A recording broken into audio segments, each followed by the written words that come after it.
आंबेगाव तालुक्यातील शिंगवे पारगाव गावामध्ये मोठा राडा पाहायला मिळाला।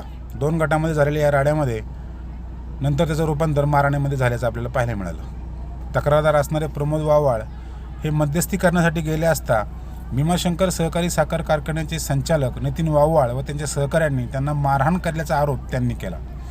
त्यांनी पोलीस स्टेशनला फोन केला।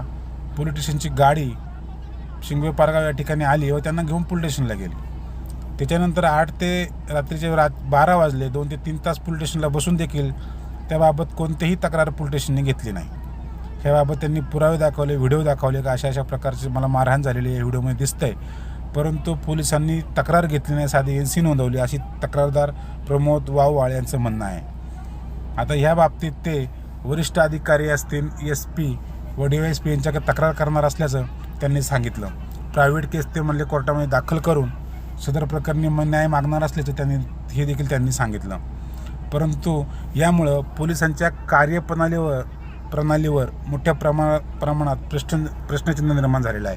त्यांची जी कार्यपद्धती आहे पोलिसांची, त्यांच्या कार्यक्षेत्रामध्ये प्रत्येक ढाब्यावर अवैधरित्या दारू, गुटखे सर्व काही मिळत असताना पोलिसांनी अशा सामाजिक कार्यकर्त्यांवर होणाऱ्या हल्ल्याला कुठंतरी कारवाई करण्याची गरज असल्याचं पाहायला मिळत आहे।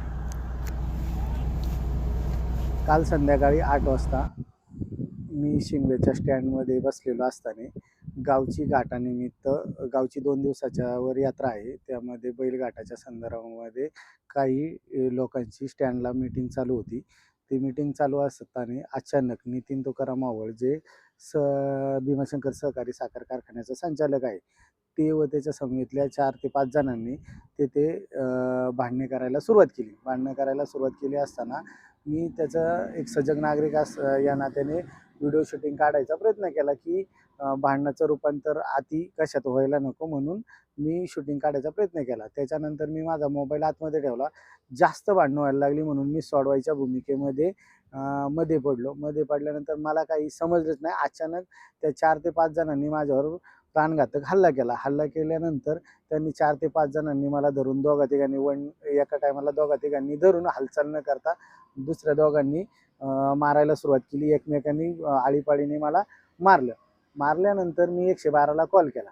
112ला कॉल केल्यानंतर 112ला कॉल केल्यावर पोलीस स्टेशनची गाडी आली आणि ही घटना 8 सव्वा 8च्या दरम्यान घडली। मी तिथून पुढे म्हणून पारगाव पोलीस स्टेशन हद्दीमध्ये आमचं गाव येत असल्यामुळे पारगाव पोलीस स्टेशन हद्दीमध्ये गेलो आणि मी जी घटना झाली ती तेथील जे PSI ड्युटीवर हजर होते ते PSI आणि ठाणे अंमलदार यांना मी सांगितलं।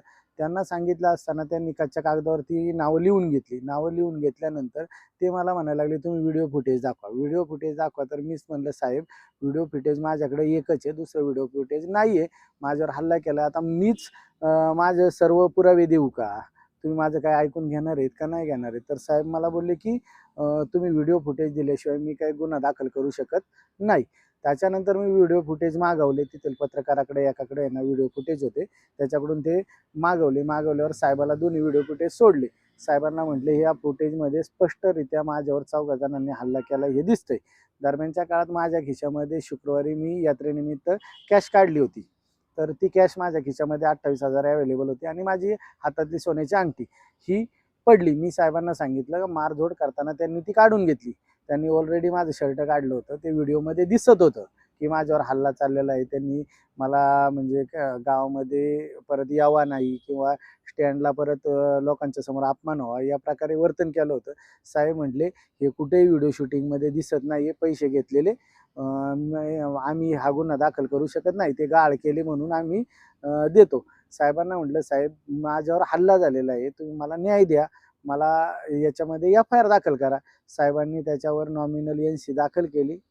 NC दाखल करून मला ह्या सर्व प्रक्रियेमध्ये साधारणतः 2 तास गेले आणि 12 वाजता ती NC दाखल झाली। समोरचा जो कार्यकर्ता होता, तो समोरचा कार्यकर्ता राष्ट्रवादी काँग्रेस पक्षाचा जबाबदार शिंगव्यातला नेता होता आणि तालुक्या पातळीवर तो नेतृत्व करतो। त्याच्या दबावापोटी, सत्ताधाऱ्यांच्या दबावापोटी गुन्हा दाखल करायला टाईम झाला आणि गुन्हा हा NC मध्ये दाखल झाला।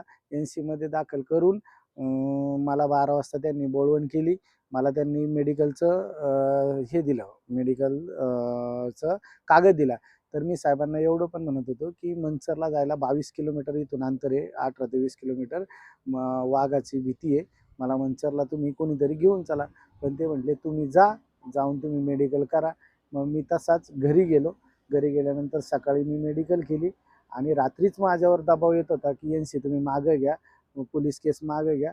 साहेबांनी त्यांना थोडंसं त्यांच्या बाजूचं फेवरचं हे केलं आणि मला काही न्याय दिला नाही. त्याच्या विरुद्ध आता मी डी-वाय-एस-पी ऑफिस आणि एस-पी ऑफिस, मानव अधिकार आयोग आणि पोलिसांच्या विरुद्ध पोलीस प्राधिकरणमध्ये अर्ज दाखल करून मी न्याय घ्यायचा प्रयत्न करणार आहे आणि सदर संबंधित व्यक्तीवर प्रायव्हेट दाखल करून मी जास्तीत जास्त त्यांना शिक्षा याच्याकडून न्यायालयाकडून होईल याच्यासाठी मी प्रयत्न करणार आहे.